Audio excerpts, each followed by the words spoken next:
Segunda ley de Kepler. Una recta imaginaria desde el Sol a un planeta barre áreas iguales en intervalos de tiempos iguales. Esta ley de las áreas iguales se aplica también a los vórtices de los huracanes, de las tormentas de fuego e incluso a los desagües de las bañeras. Y en el centro de ese movimiento turbulento está la ley de conservación de el momento cinético. En los siglos XVI y XVII, aquel luminoso resurgir llamado Renacimiento tocaba a su fin, y Europa desviaba su atención hacia un animado debate sobre puntos muy delicados de la teología cristiana. Aquel tiempo, llamado Reforma y Contrarreforma, culminó con la sangrienta guerra de los 30 años. En esa misma época, tres grandes colosos se paseaban por la tierra. En el transcurso de la historia, esos hombres llegaron a ser más importantes que muchos reyes y obispos juntos. Sus nombres eran Galileo Galilei, Johannes Kepler y Tycho Brahe. A Galileo creo que ya lo conocemos. De Tycho Brahe les hablaré más adelante. Ahora ha llegado el momento de hablarles de Johannes Kepler.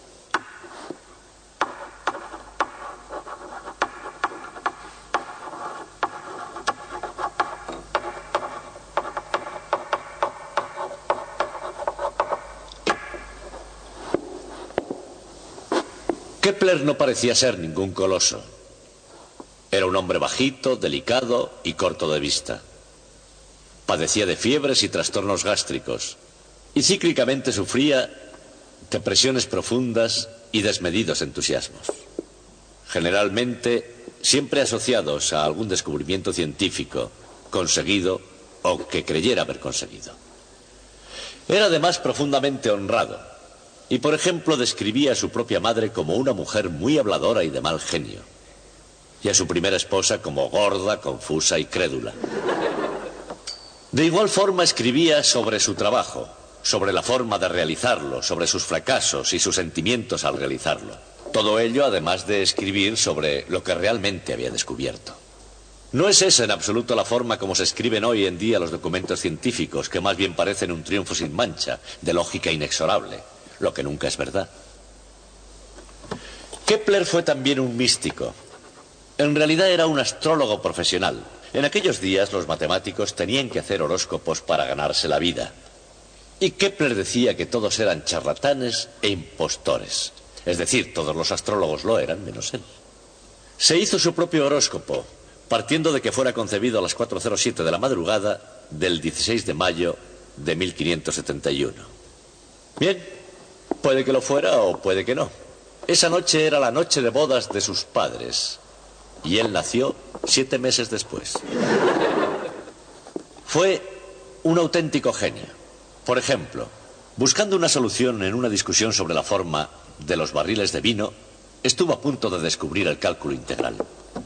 También descubrió muchas leyes, y 3 de ellas resultaron ser correctas.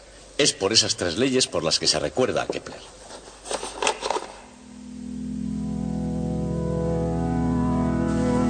Una de las 3 leyes de Johannes Kepler, la segunda concretamente, descubre el principio más seductor y persuasivo de la naturaleza.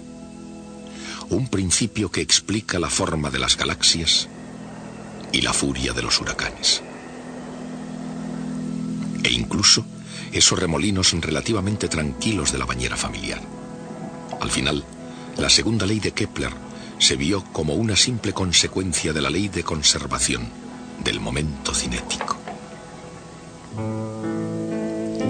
Pero al principio su idea fue interpretada como un separarse del cuerpo de conocimientos griegos, tallado en piedra, un ultraje a la admitida anatomía del universo. Kepler se opuso a los astrónomos clásicos y, haciéndolo, volvió la espalda a casi 2000 años de sabiduría colectiva. La astronomía se practicó como la primera ciencia física, incluso antes que la medicina. En la antigua China y Grecia,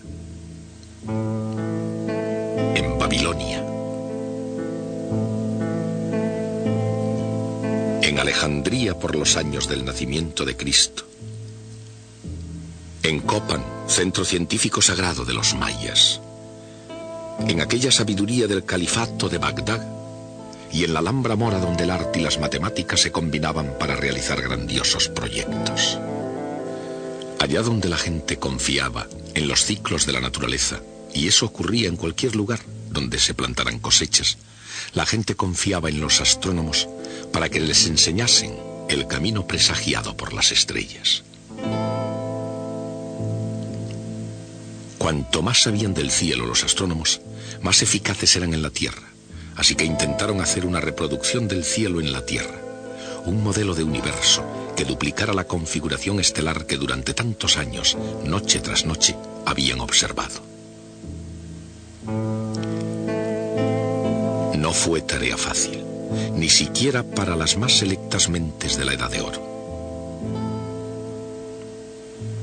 Los griegos habían creado toda clase de originales esquemas hasta el año 350 a.C. aproximadamente, cuando un filósofo llamado Aristóteles vino a exponer algunas ideas sobre la naturaleza de las cosas bajo el sol, incluido este mismo. Una de las ideas que Aristóteles sostenía firmemente era que la Tierra era el centro del universo. También había argumentado muy convincentemente que todos los cuerpos celestes se mueven en círculos perfectos y uniformes. Pero no es así. Por lo tanto, para dibujar los movimientos planetarios según las líneas aristotélicas, los astrónomos tuvieron que volver a crear un cosmos de complicados círculos, moviéndose alrededor de otros círculos igualmente complicados. Este tortuoso sistema de epiciclos era muy extraño y complejo, hasta el punto de hacerse casi incomprensible. Pero se pudieron salvar las apariencias, lo que era un falso lenguaje científico, y justificar el tapar agujeros cuadrados con tapones redondos. Aparte de eso, funcionaba de hecho en muchos aspectos prácticos. Por ejemplo, predecía más o menos las posiciones de las estrellas y de los planetas. Ayudó a la navegación y quizá lo más importante sea que ayudó a los astrónomos a emitir horóscopos de la realeza, lo cual era un componente vital para la seguridad en su trabajo.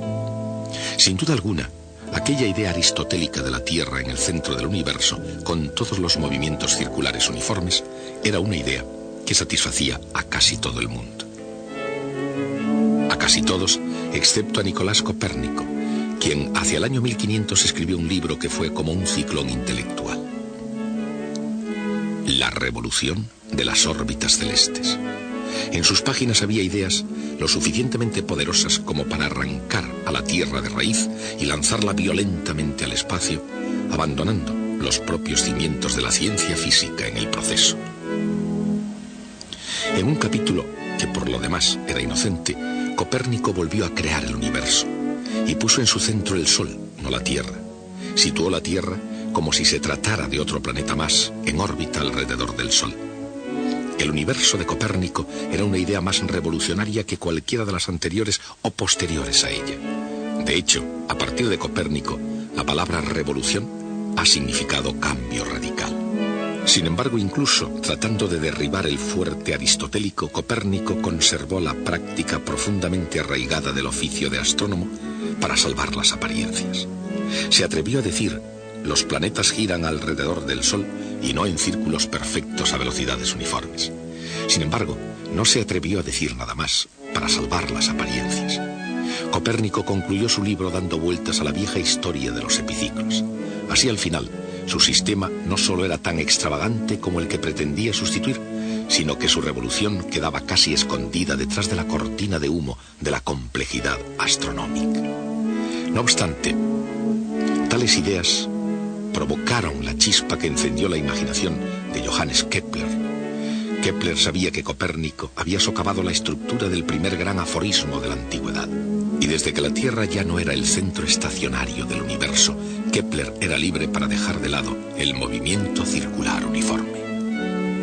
Pero, ¿qué podría poner en su lugar? Responder a esa pregunta ocupó la mejor y la peor parte de la vida de Kepler. Un viaje de cálculos que se extendió de un extremo a otro de Europa. Hallar la respuesta acabó con todo lo que tenía y con todo lo que pudo conseguir que le prestaran sus contemporáneos. Fue un camino muy duro. Con el tiempo, ese hombre llamado el matemático errante pudo describir los movimientos de los planetas. Yendo más lejos que Copérnico, Kepler descubrió las 3 leyes del movimiento planetario. La primera ley dio a las órbitas de los planetas una nueva forma no circular y puso al Sol ligeramente desplazado del centro de las cosas. Así, en el curso de sus trayectorias, un planeta se encuentra a veces más cerca del Sol y a veces más lejos. De acuerdo con la segunda ley de Kepler, cuanto más cerca está del Sol, más rápido se mueve, y cuanto más lejos se encuentra el planeta, más lento se moverá. Su tercera ley dice que cuanto mayor sea la órbita de un planeta, más tiempo tardará en recorrerla. Las 3 leyes de Kepler describen los cielos con precisión matemática.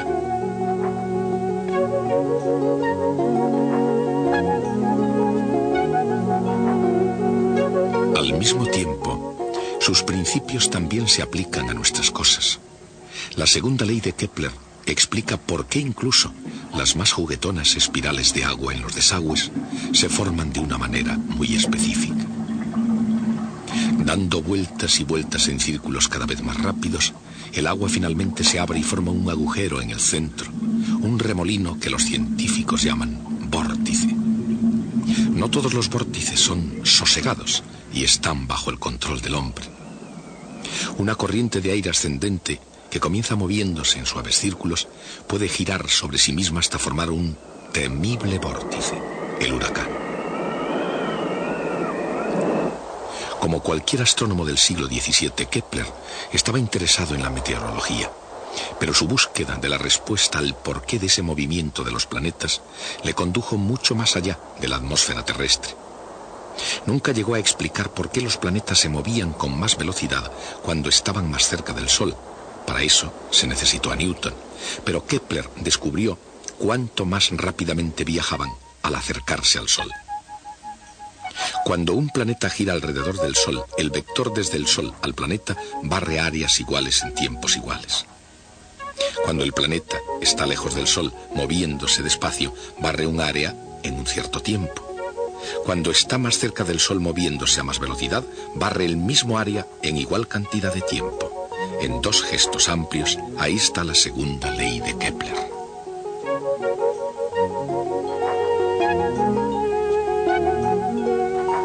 El vector barre un área en forma de triángulo.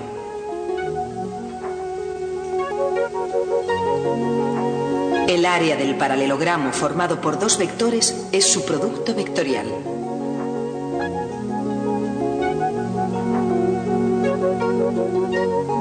El área del triángulo es justo la mitad. Convirtiendo esto en una derivada, el resultado será la variación del vector área respecto al tiempo. Derivada de A respecto a t es igual a un medio de R vectorial V, una constante, la misma en todos los puntos de la órbita del planeta. La ley de las áreas iguales de Kepler no solo se aplica a los planetas girando en órbitas. Aquí, por ejemplo, cada gota de agua obedece la misma ley. El agua parece estar quieta, en calma y sin movimiento, pero debido, entre otras razones, a la rotación de la Tierra, el agua da vueltas en cualquier recipiente y en algunas ocasiones el agua en circulación tiene un efecto cada vez más asombroso. Primero va vaciándose suave y lentamente, pero al fluir hacia el centro comienza a dar vueltas alrededor del desagüe. Exactamente igual que los planetas de Kepler, barre áreas iguales en tiempos iguales. Al mismo tiempo, al contrario que los planetas, el agua se mueve en círculos cada vez más pequeños y cada vez más deprisa hasta que se produce el vórtice. El remolino permanece como centro de atención hasta que haya desaparecido todo el agua. Una vez creado un vórtice, es difícil detenerlo.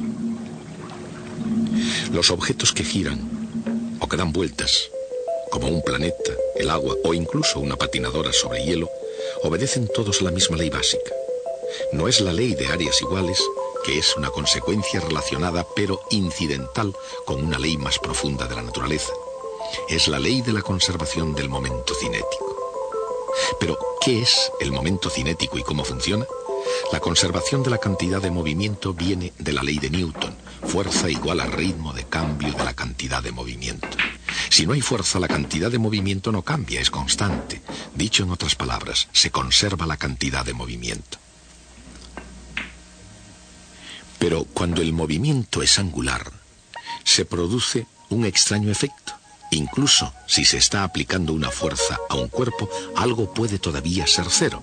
Y algo es igual a cero, no la fuerza, sino el momento de la fuerza.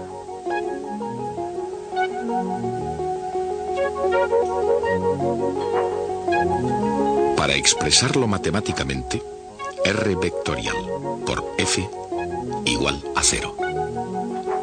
Como es natural, no todas las fuerzas se comportan de esa manera. Por ejemplo, para abrir una válvula o para hacer girar una rueda, todo lo que se necesita es un momento de fuerza. Sin embargo, en un planeta en órbita, o en el agua que fluye dando vueltas hacia un desagüe, o incluso en un huracán, no hay tal momento de fuerza. De hecho, la gravedad y la presión del fluido, las principales fuerzas funcionando en el caso de vórtices, no pueden producir momento respecto al centro del movimiento. ¿Por qué?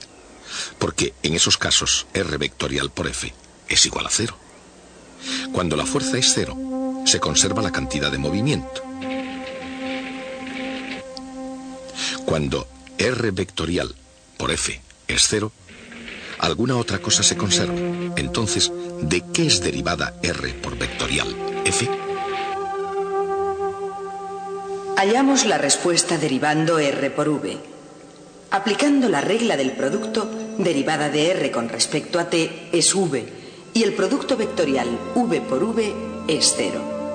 Así que la derivada de R vectorial V es R vectorial A. Ahora multiplicamos por la masa.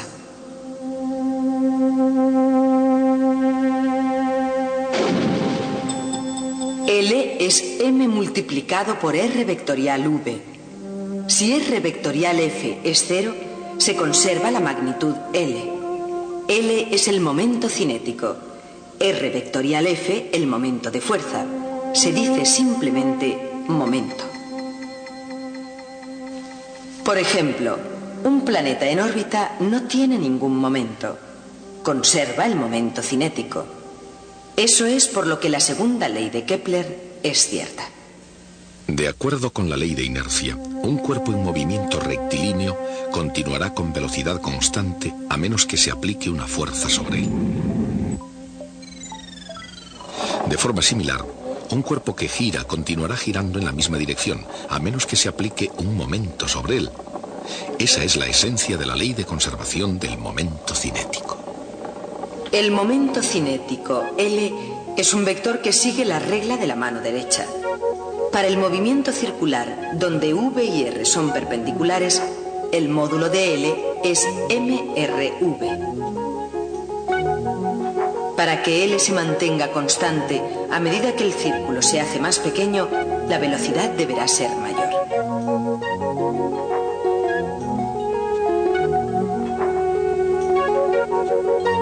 Esta misma regla básica explica la segunda ley de Kepler.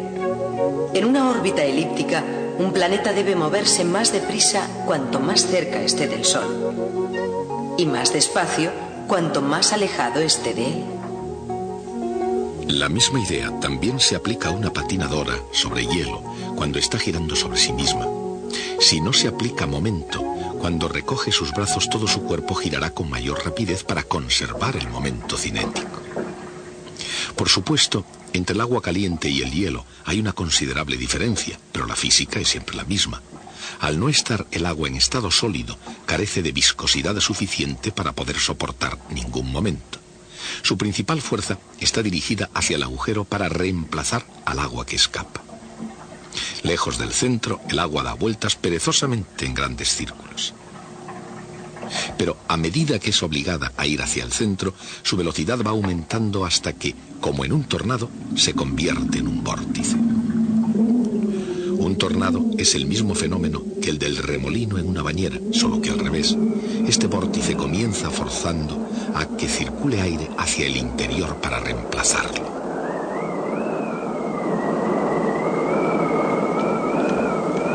Algunas veces, ese flujo ascendente se inicia por causa del fuego. Y cuando se desarrolla un vórtice, recibe el nombre de tormenta de fuego, o literalmente, huracán de fuego. No fue la vaca de la señora O'Leary la que causó aquel devastador incendio de Chicago en el año 1871. Fue el vórtice de aquella tormenta de fuego, y como muy bien aprendieron las víctimas del fuego durante la Segunda Guerra Mundial, cuando una de estas tormentas comienza, no hay modo de detenerla. Parece que son eternas. La mancha roja de Júpiter es un enorme huracán, y un huracán furioso al menos desde 1610. Galileo fue el primero en verlo, así como las lunas de Júpiter dando vueltas en un plano. De un modo similar, los anillos de Saturno son satélites en un plano rodeando un cuerpo central. La estructura del sistema solar entero se construyó según esas mismas líneas. Además de eso, hay muchas galaxias compartiendo la forma básica de un disco plano alrededor de un centro globular. ¿Por qué esa forma de disco es tan frecuente en la estructura del universo? Probablemente por la conservación del momento cinético. Imaginen una galaxia comenzando como un enorme globo esférico, una suave y masiva rotación de materia, de protoestrellas, de fragmentos y de polvo cósmico. Imaginen cada partícula atraída por la gravedad de toda la materia en el interior y concentrándose pieza a pieza hacia un determinado punto en el centro. Cuando esas partículas se mueven hacia adentro, van cogiendo velocidad, moviéndose rápidamente alrededor cada vez más y más deprisa en lugar de caer en el centro. Están en órbita y continuarán estando en órbita para siempre. Así es como el momento cinético ayuda a idear el universo.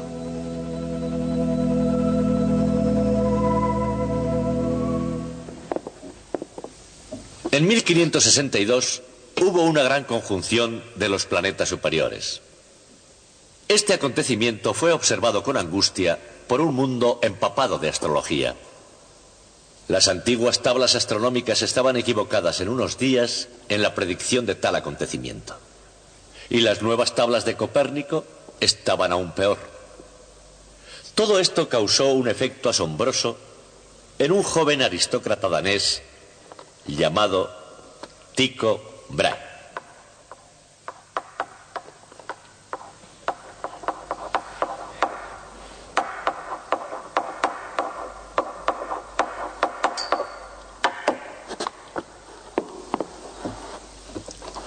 Tycho Brahe se dio cuenta de que las predicciones en ambos sistemas eran muy pobres, porque las necesarias observaciones continuas y precisas nunca se habían realizado. Decidió hacerse astrónomo. Convenció al rey Federico para que le concediera una isla llamada Sving, frente a la costa de Dinamarca, donde edificó un suntuoso observatorio con los más selectos instrumentos astronómicos que se hubieran construido. No solo realizó las necesarias observaciones, sino que también creó su propio universo, llamado el universo de Tycho. Recuerden que en el universo aristotélico la Tierra estaba en el centro y los demás cuerpos giraban a su alrededor sobre esferas de cristal. El universo de Copérnico cambió todo eso poniendo al Sol en el centro y haciendo de la Tierra un planeta más. Pero básicamente continuaba siendo un universo que daba vueltas sobre esferas de cristal. En el universo de Tycho, la Tierra volvía a estar en el centro como en el mundo aristotélico, y el Sol giraba alrededor de ella, pero todos los demás planetas giraban alrededor del Sol. Para nosotros, volviendo la vista hacia aquellos tiempos, el sistema de Tycho parece como un compromiso entre el mundo aristotélico y el nuevo mundo de Copérnico. Pero en aquellos días fue una innovación radical. Al hacer girar a los planetas alrededor del Sol y el Sol alrededor de la Tierra, Brahe destruyó las esferas de los dos antiguos sistemas. Naturalmente, Tycho creyó apasionadamente en su propio sistema. En realidad, llegó a considerarlo su más importante logro. Pero nosotros sabemos, al contemplar la historia, que su mayor éxito verdaderamente importante fueron esas observaciones cuidadosas y sistemáticas del cielo. Antes de Tycho, Las posiciones de los cuerpos celestes se conocían con un margen de 10 minutos de arco, es decir, alrededor de 1/6 de grado. Si quieren hacerse idea de cuánto es un grado, es el ancho de un dedo a la distancia del brazo. Así podrán imaginar las primitivas observaciones con una incertidumbre de 1/6 de grado. Cuando Tycho hubo acabado, el margen en las posiciones de los cuerpos celestes se había reducido a 2 minutos de arco. Y de ese pequeño, lento, pero decisivo progreso fluye el resto de nuestra historia. Continuaremos con ella el próximo día. El momento cinético de un objeto se define como el producto vectorial del radio de un punto dado por su cantidad de movimiento. Una fuerza que produce un par se denomina momento y es igual al producto vectorial del radio por la fuerza, R vectorial F. El momento es igual al ritmo de cambio o derivada del momento cinético. Cuando no actúa ningún momento sobre un objeto, el momento cinético se conserva.